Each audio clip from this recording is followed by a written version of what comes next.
The Orioles went and got Corbin Burnes to add to the top of their rotation. And trust me, I am still fired up about it. But as we know, there is another side to this trade as well, with the Orioles giving up DL Hall and Joey Ortiz, two of their top 10 prospects. So today, it'll be an ode, a salute to Hall and Ortiz, their time in Baltimore, and maybe a look at what they could do in the new Brewers uniform. That's all coming up on this episode of the Locked On Orioles podcast. You are Locked On Orioles, your daily Baltimore Orioles podcast. Part of the Locked On Podcast Network, your team every day. Hey there, Orioles fans. Today is Tuesday, February 6th, 2024, and welcome back into the Locked On Orioles podcast, part of the Locked On Podcast Network, your team every day. As always, I'm your host, Connor Newcomb. And coming up on today's episode, we're going to take a look at the other side of the Corbin Burnes trade. Yes, the Orioles went and got their ace, their top of the rotation guy that should take them to the next level. And if you haven't gone back and listened to Monday's episode already, make sure to do that. I took a look at where the Orioles rotation now lines up with the addition of Corbin Burnes, if you compare it to the AL East and the rest of Major League Baseball. But there's also what the Orioles had to give up. And if you're going to get a true ace, Burnes is a top 10 pitcher in baseball. Even if it's just for 1 year, he is a free agent after 2024, you're going to have to give up some good players. And that's what the Orioles did in DL Hall and Joey Ortiz. And both of those guys were top prospects in the system and have spent some time at the big league level already with the Orioles. So a bit of an ode to them and their careers in Baltimore coming up on this episode of the Locked On Orioles podcast, which is brought to you by FanDuel. Make every moment more. Right now, new customers can join today, and you'll get $200 in bonus bets if your first bet of $5 or more wins. Just visit FanDuel.com/lockedon to get started today. So let's begin with DL Hall. Now, at the point of the trade, most places did not consider DL Hall a prospect anymore. I believe either Baseball America or Baseball Prospectus was the one that still counted him as a prospect because of his service time, but he's been in the big leagues for parts of each of the last two seasons. He's been in the organization since 2017. He's not a prospect to me anymore, but he's certainly a young player. He's still 25 years old and still hasn't had a full big league season. But Hall, at least for Orioles fans, I think, and I don't want to speak for everyone, but for people I've talked to and for me personally, in terms of the two players the Orioles gave up for Burnes and Hall and Ortiz, DL Hall hurts a little bit more for Orioles fans. I think I'm speaking for a lot of you out there. And that's because we've just spent a lot more time with DL Hall and a lot more time investing in the future of DL Hall. And now, he got his new number 37 in Milwaukee. And I mean, he will be on that Brewers opening day roster as long as he's healthy. And the Brewers could even try to make him a starting pitcher, which we'll get to a little bit later. But just wanted to, for Hall and Ortiz in this episode, kind of run through their timeline with the Orioles and what they meant to this organization. And for DL Hall, he's one of the guys that's still around that was not drafted by Mike Elias. Hall was a first-round pick taken 21st overall out of high school in Georgia in the 2017 MLB draft. The Orioles were still a competitive team back when that draft happened in June of 2017. They still had a winning record and were in a playoff race at that point in the Dan Duquette, Buck Showalter era. And he came out there and it was this big time left-handed arm who throws in the mid 90s and had good stuff. And there were like weird concerns about his makeup. And I don't really know why that was the case, but some people seem to think that's why he slid all the way down to 21st where the Orioles were able to get him. But either way they did. And it looked like a really good pick at the time. I mean, he pitched, a little bit in rookie ball after the draft, but he came out there in 2018.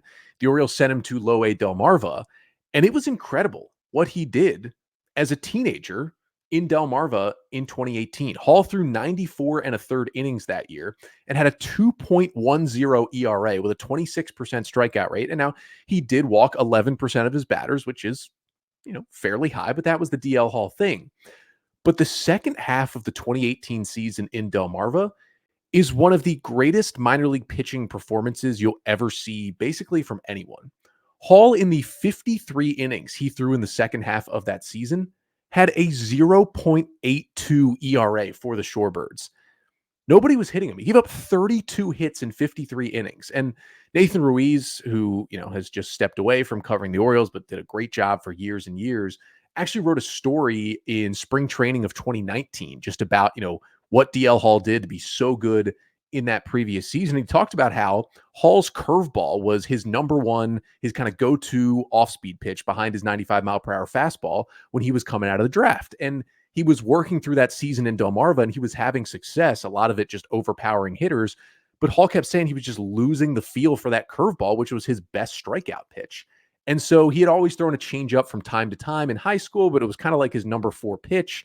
And so they worked on it. And in the second half, he just threw a lot of changeups, got the feel for that change. And honestly, by the time Hall got to the big leagues 3 years later, I think the changeup was known as his best number 2 pitch behind his four-seam fastball. And it all kind of started back then in 2018. And it was the combination of him being so good in 18 and the fact that the Orioles had cleaned house. Mike Elias had taken over in November of 2018. But in the FanGraphs Orioles top prospect list, the preseason 2019 list, DL Hall was ranked the Orioles' number 1 prospect. And that was a system that had Grayson Rodriguez, among others, Ryan Mountcastle and others in it at that point. Adley Rutschman hadn't been drafted yet. Neither had Gunnar Henderson, but he was ranked number 1 because of all he did in that season. So the Orioles moved him up to High A Frederick in 2019. Now it's High A Aberdeen. They move him up to Frederick in 2019. And again, it's just dominant stuff. Now, he throws 80 2/3 innings that year, and he has a 3.46 ERA. Okay, not as much success as in Delmarva. A 34% strikeout rate, a ridiculous number, but the walks kept going up. 16% walk rate is about double the league average. So he was walking a lot of batters in Frederick that year as well. And he did pitch in the Futures game at the All-Star festivities in 2019. He was the Orioles representative. You could kind of see, okay, this is a pitching prospect the Orioles are expecting a lot out of. Now, of course, the minor league season gets canceled in 2020 and everybody loses a year of kind of on-field development. And I believe Hall was in the alternate site with the Orioles in 2020. And he comes back in 2021 and the Orioles say, all right, you're ready for Double-A. Let's get you to the high minors. And he looked pretty good when he was out there in Double-A in 2021. He made 7 starts, and in 31 2/3 innings, he had a 3.13 ERA. He had an insane 44% strikeout rate, which is basically double the league average. And he got the walks down a little bit to 13%. That's still very high, but he had gotten them down from 2019 and things were looking really good. And then the injury came. The O's shut him down in June with elbow tendonitis. And then in late July, it was revealed he also had a stress reaction in his elbow, and the Orioles shut him down for the remainder of 2021. He was pitching very well in Double-A, and everything came to a halt. And it still took him a while to get healthy. He didn't even start pitching in games in 2022 until May. So even that injury pushed back his 22 season.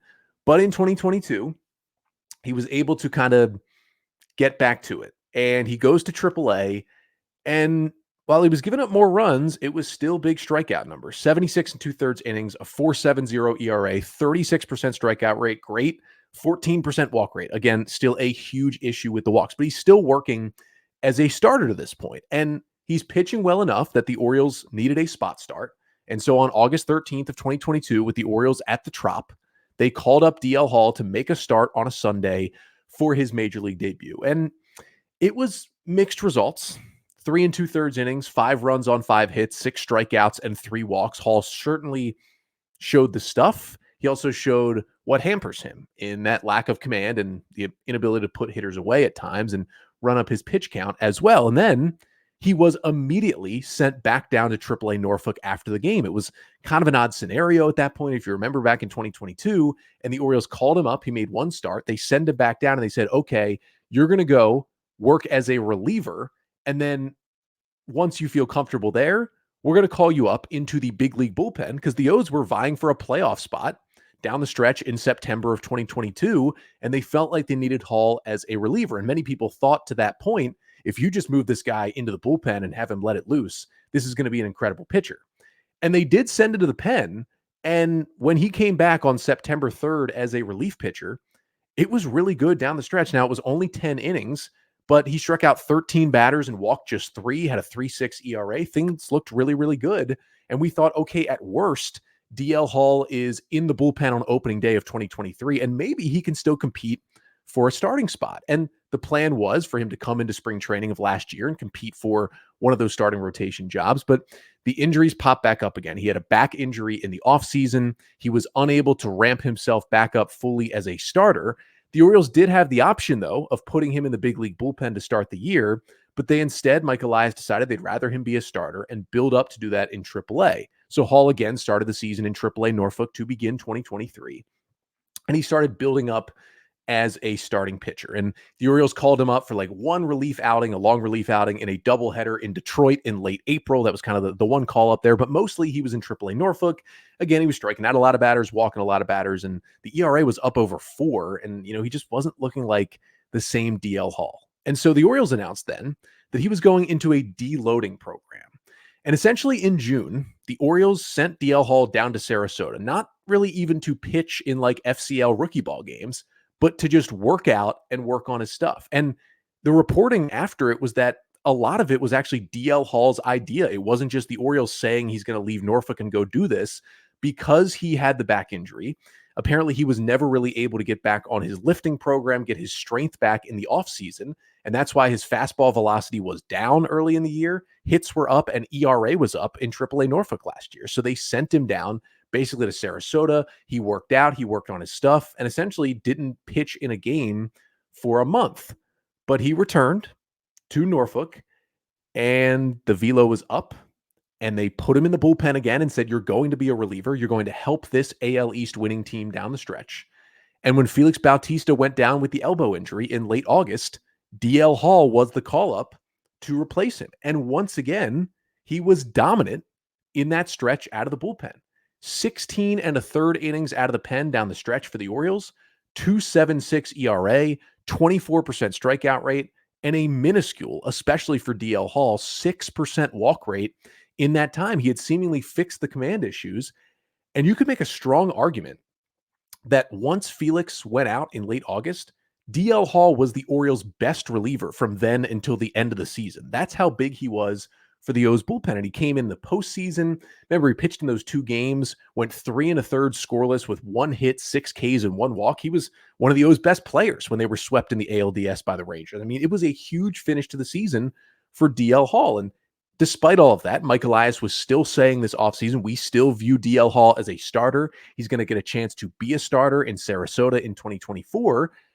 Most of us, including myself, even me who had believed in DL Hall for a long time, had even kind of pivoted to the side of, okay, I think this guy is a long-term reliever. I've held on long enough for him possibly being a starter.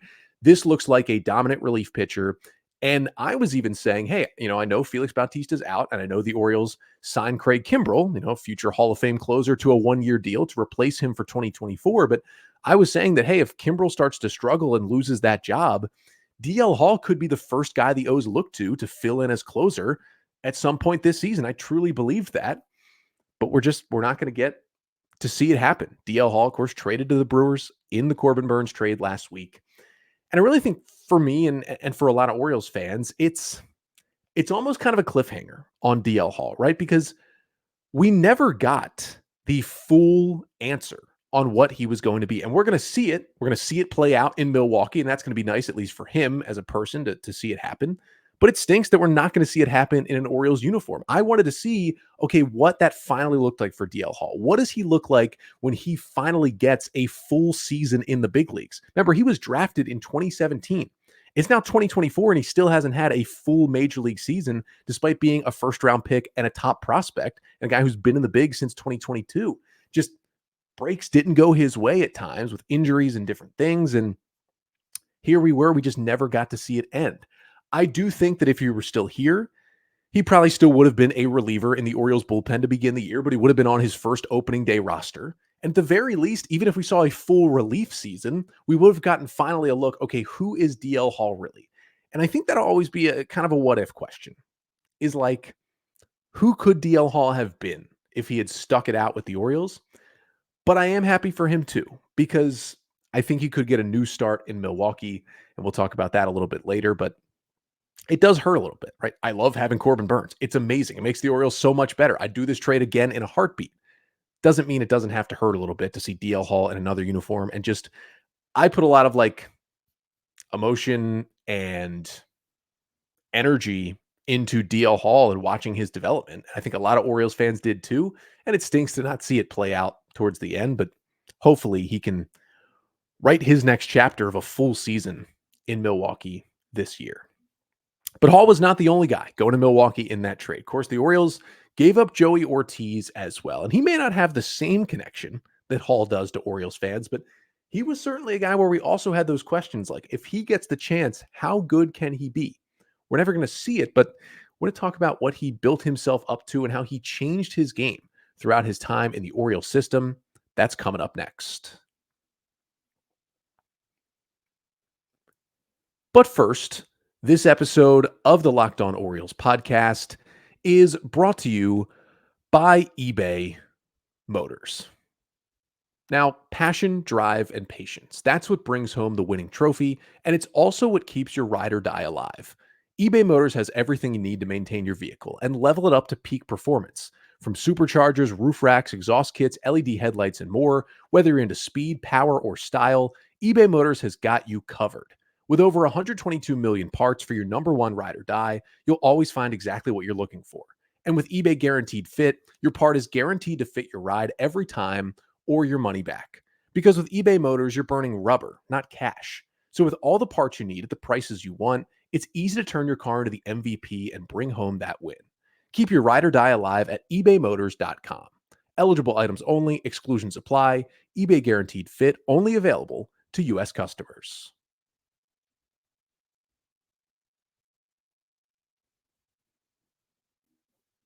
So the other piece of this Corbin Burnes trade for the Orioles was Joey Ortiz, who was also sent over to Milwaukee in this deal. And Ortiz was still a prospect, despite the fact that he did make his major league debut early in the 2023 season with the Orioles.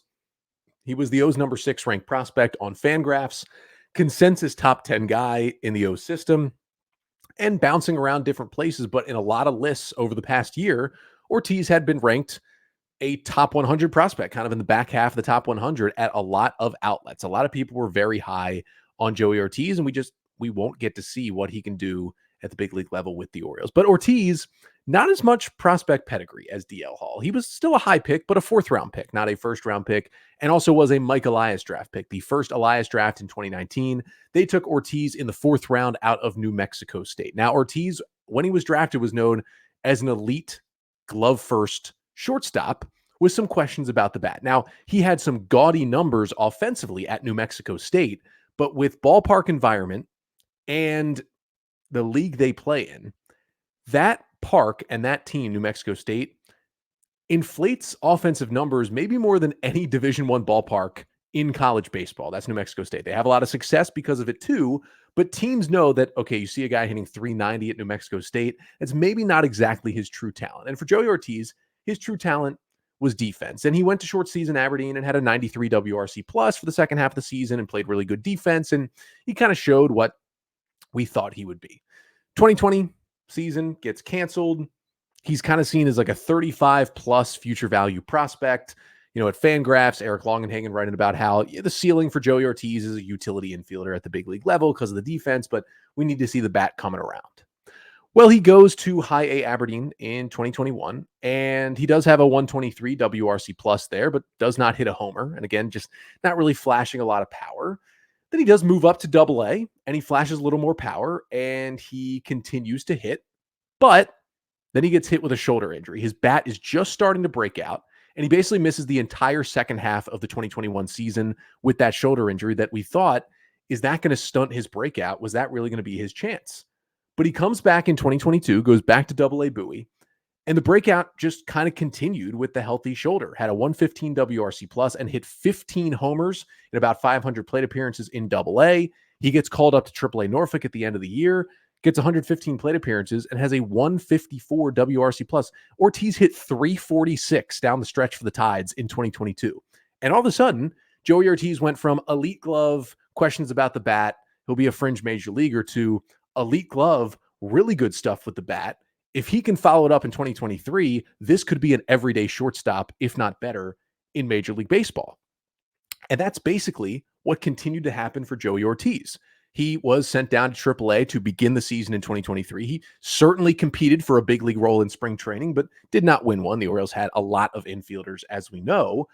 And Joey Ortiz goes to AAA and continues to hit. And when Ramon Urias went down with an injury in late April, the Orioles turned to Ortiz and called him up for basically a month. Now, in no way was he an everyday player when he was up in Baltimore from late April to late May, but he filled in against left-handers as a right-handed hitter. He was a defensive replacement a few times, got a couple pinch running appearances, and that was about it. He was sent back down. There was another small injury later in the season. He came back up for, I believe, 8 days in June, then was sent back down, and that was it. We did not see Joey Ortiz in the big leagues again this year. Overall, he only got 34 plate appearances, hit 212, only had one extra base hit, but we saw him at second, we saw him at short, we saw him at third, and he played really great defense at all three of those positions, as we know he can, and as we saw him do all throughout all the levels in the minor leagues. But he had kind of some odd illness and injury issues in the second half of the season in AAA Norfolk, and with the Orioles getting production from their infield and Jordan Westburg coming up and having a lot more success than Ortiz did,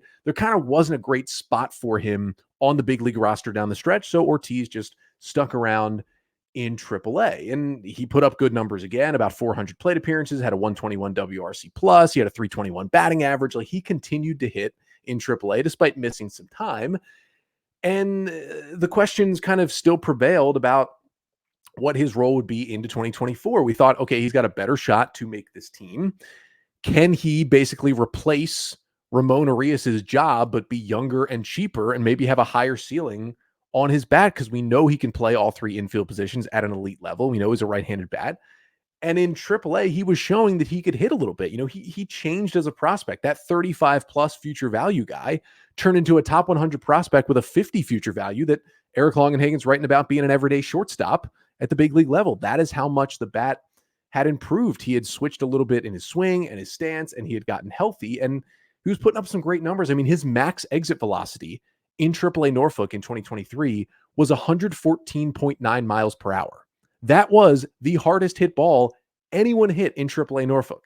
Heston Kjerstad, Colton Cowser, Ryan Mountcastle, Jordan Westburg. None of those guys hit a ball harder in AAA Norfolk than Ortiz did. And he had a 5% swinging strike rate against fastballs, which was the second lowest in Norfolk last year. Only guy that had it lower was Shane Fontana, which basically means when you threw Joey Ortiz a fastball, he was not missing it, and generally he was crushing it. And that was aiding a lot of his big offensive numbers. Now, on the flip side, you know, despite not having really bad strikeout rates at all, he was pretty solid in avoiding strikeouts. He did have some issues with chasing out of the zone a little too much. And although he would make contact, it wasn't a lot of quality contact when he would chase, and that would get him into trouble with pop-ups and soft grounders and things like that. But in general, the batted ball profile was just skyrocketing for Joey Ortiz, and the elite defense at short, second, and third just continued through all this time. And he got to the point where, well, this looks like at worst a utility guy, and maybe better. And that's what we'll get to coming up next. But you know, I don't think Orioles fans, and although they had some connection with Ortiz, had built the same connection as they had to Hall, because we probably didn't have as high of expectations with Ortiz. One of the reasons why he was never the Orioles' number one prospect, right? He wasn't a first round pick. And also because of his position, right? He wasn't a pitcher, which the Orioles need. He was an infielder, which you look around the infield and you've got Gunnar Henderson, you've got Jackson Holliday, and you've got Jordan Westburg all in this major league team. Like, at best, Ortiz's role could be utility infielder. There was not a path for him to be a starting infielder, not just on this year's team, but, you know, if you think Henderson is this good, he is. And if you think Holliday is that good, I don't see a path for years to come, really, for Joey Ortiz to be a starting everyday infielder for the Baltimore Orioles. And that's why I think the Ortiz part probably hurt a little bit less. And I had talked about this all offseason on the podcast. Many of you had agreed that if the O's were going to make a trade for a top-of-the-rotation starting pitcher, it felt like it would just make too much sense to have Joey Ortiz be a part of that deal, because he's a great player who could be a starting shortstop in the big leagues. It just wasn't going to happen in Baltimore because he was blocked. But for me, it still does hurt some, because, you know, it was great to see him kind of blossom in the system. And I've talked about this. I saw him play, I would assume, more or earlier than anyone else did. I was broadcasting games for the 2017 Baltimore Dodgers, a summer collegiate wood bat league. And Joey Ortiz, coming off his freshman year at New Mexico State when he was a really, really good starting second baseman, came to Baltimore. And played for the Dodgers that summer. And while the bat was still coming around, I was like, this is the best defensive infielder I have ever seen on a baseball field. And turns out he is a major leaguer now. And now he's going to have a chance to prove that he's not just a glove first guy, probably be an everyday player, just unfortunately not going to come in a Baltimore uniform. So that's kind of the salute to those two guys, to DL Hall and Joey Ortiz. It's great that they both got to be in the big leagues this year for the team to really turn it around. It's awesome that DL Hall got to pitch in the postseason for the Orioles. That's really cool, but it stinks for them that they're not going to see this entire thing through. They will be in Milwaukee. So the final question is, what is their ceiling in Milwaukee? What can Hall and Ortiz do for the Brewers? Not just this year, but they each got like 5 or 6 years of control. So for years to come up in Wisconsin. We'll get to that to finish off the pod coming up next. But first, this episode of the Locked On Orioles podcast is also brought to you by FanDuel. It's happy Super Bowl week to all who celebrate, and that's coming from FanDuel, America's #1 sportsbook. And if you're like me, Super Bowl Sunday is all about scoring the best seat on the couch, grabbing your favorite football snacks, and placing some super bets, probably on the 49ers, because like many of you, I do not want to see the Chiefs win this year's or really any other Super Bowl. FanDuel, it has so many ways, though, for you to bet and for you to end the season with a W or 2 or 3. Not only can you bet on who will win Super Bowl 58, but FanDuel also has bets for which players will score a touchdown, how many points will be scored, and so much more. And new customers, you can join today and get $200 in bonus bets if your first bet of $5 or more wins. Just visit FanDuel.com/lockedon to sign up. That's FanDuel.com/lockedon. Make every moment more with FanDuel, an official sportsbook partner of the NFL.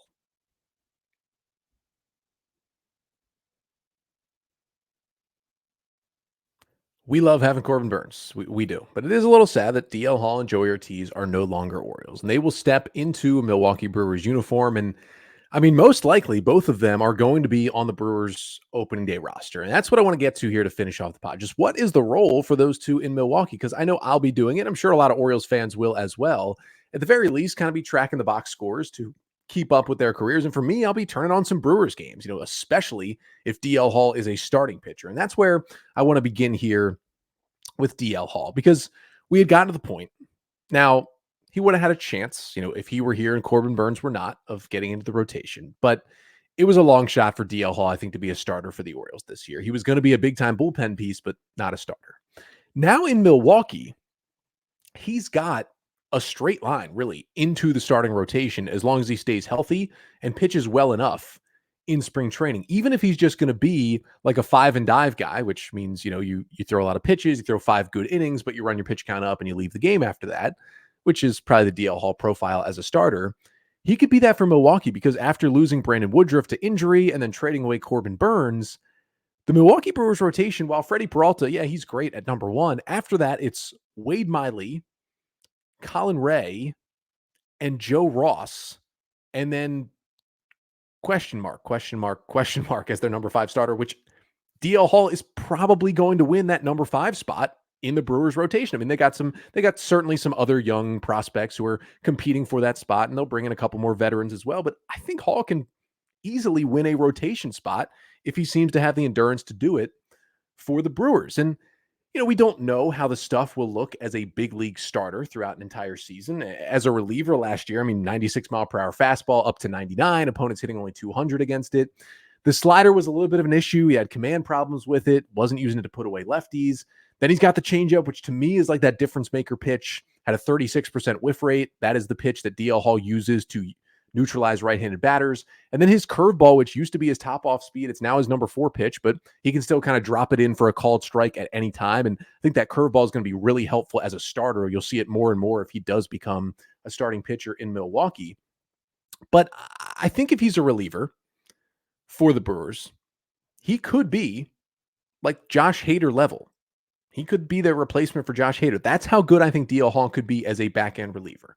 But I wouldn't blame them at all, because they don't have a lot of starters, and you get more innings out of a starting pitcher, a guy's more valuable, for the Brewers still trying to turn him into a starter in spring training. And if he gets that role, it's probably going to be a 5 and dive guy. And I don't think he'll be as good as Blake Snell, but it'll be more in the mold of when you watch Blake Snell, maybe nibbling the corners. He'll walk some guys, but he'll strike out a lot of guys. The ERA won't get too high, but DL Hall's probably not going to give you any more than, pitching into the 6th inning at times. He's not going to give you 7-8 innings most times that he goes out there, but you're going to compete every single time DL Hall starts a game. And my prediction would be that the Brewers try for most of 2024 to have DL Hall be a starter.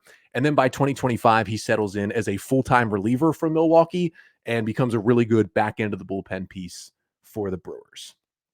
On the other side, for Joey Ortiz, I think long-term, he's the shortstop for the Brewers. Now, Milwaukee still has Willy Adames on their roster as the shortstop. He is in the final year of his contract.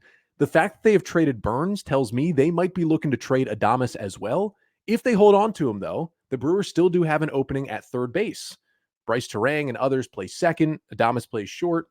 Ortiz can easily slide in at third.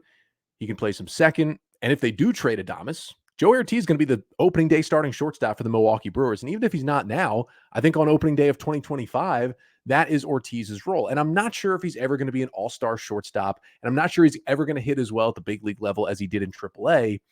But I think Ortiz can be a solid, everyday big league regular in the infield, whether it's third, whether it's short, whether it's second base. He can play them all. He's going to be a solid league average hitter with a really elite glove, and it's going to make him a really valuable player in the big leagues. Now, is he ever going to hit at the top of the lineup? I don't think so, but I think you'll see him, 7, 8, 9 in the Brewers order, figuring out the bat more and more, playing great defense, and just being a good, solid regular for a Brewers team that, despite the fact that they traded away Burnes, it's not a good NL Central. They can still compete to get into the playoffs this season. And Joey Ortiz and DL Hall could certainly help them with that. Now, at worst for Ortiz, if the bat just never comes around, which is possible, he's still going to be the utility infielder from Milwaukee because the glove is so good. But at best, he could make an all-star team or two and be like a regular shortstop in the big leagues.